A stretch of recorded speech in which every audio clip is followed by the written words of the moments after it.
ایک رات Catherine Nicholas پر خواب میں ظاہر ہوئی اور اس سے پوچھا کہ اگر وہ جہنم کی آگ اور ابدی ہلاکت سے بچنا چاہتا ہے تو اسے اپنی بیوی کے مشوروں پر عمل کرنا ہوگا۔ صبح بیدار ہونے پر اپنی بیوی کو بتایا کہ جس کیتھرین کا ذکر وہ اکثر کرتی ہے اسے وہ خواب میں دکھائی دی ہے اور وہ اسے ملنے کی خواہش رکھتا ہے۔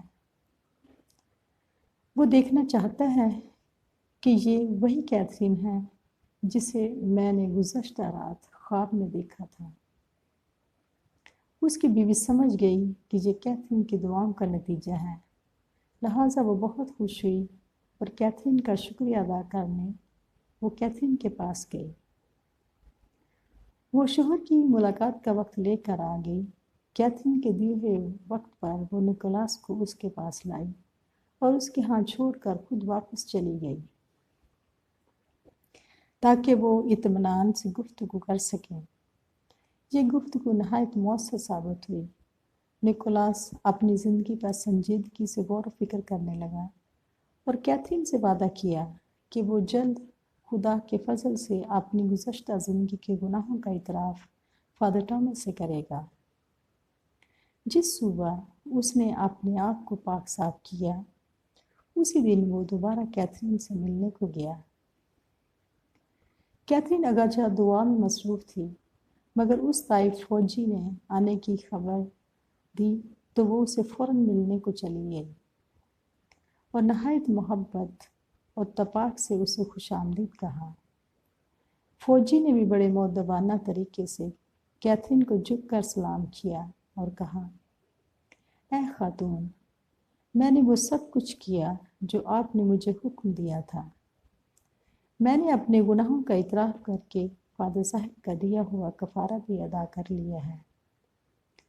کیتھرین نے کہا کہ آپ نے اپنی روح کی نجات کے لیے اعلیٰ کام کیا ہے اور اس سے اپنے گزشتہ گناہوں سے باز رہنے کی تاکید کی کیونکہ اب وہ خداوند کا سپاہی بن چکا تھا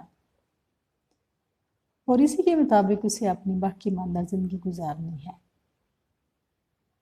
اچانک کیتھرین اداس نظر آئی اور اس نے نکولاس سے سوال کیا، کیا تم نے اپنے گناہوں کا ایک اچھا اعتراف کیا ہے؟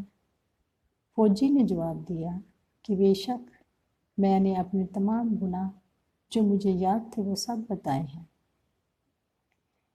کیتھرین نے دوبارہ کہا کہ ذرا دھیان سے سوچیں کہ کوئی گناہ چھوٹ تو نہیں گیا۔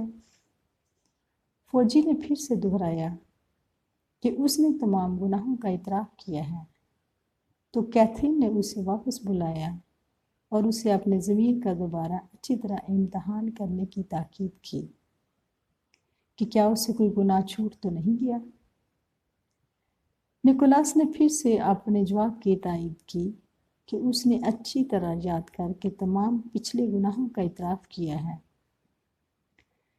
تب کیتھرین نے اس کے کان میں آہستہ سے ایک خاص گناہ کے بارے میں یاد کروایا جو کہ اس سے بڑی پوشیدگی میں ان دنوں سرزد ہوا تھا جب وہ سینا سے باہر کسی شہر میں عسکری خدمات سر انجام دے رہا تھا۔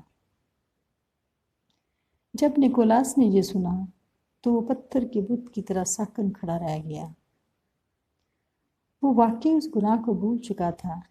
تب اس نے دوبارہ اپنے اس گناہ کا اقرار کرتے ہوئے اعتراف کا ساکرامنٹ حاصل کیا۔ یہ وہ گناہ تھا جسے اس کے سوا کوئی اور نہیں جانتا تھا۔ وہ کیتھرین کی الہامی قوت کو تسلیم کرنے سے اپنے آپ کو روک نہ سکا اور گواہی دی۔ اس نے سامری عورت کی طرح کہا، آؤ دیکھو ایک خاتون جس نے میرے ان گناہوں کی بابت بتایا جو میں نے اپنے ملک سے دور رہتے ہوئے کیے۔ وہ ایک نبیہ ہے کیونکہ اس نے مجھے میرا وہ گناہ یاد کروایا جو میرے سوا دنیا میں کوئی اور نہیں جانتا تھا۔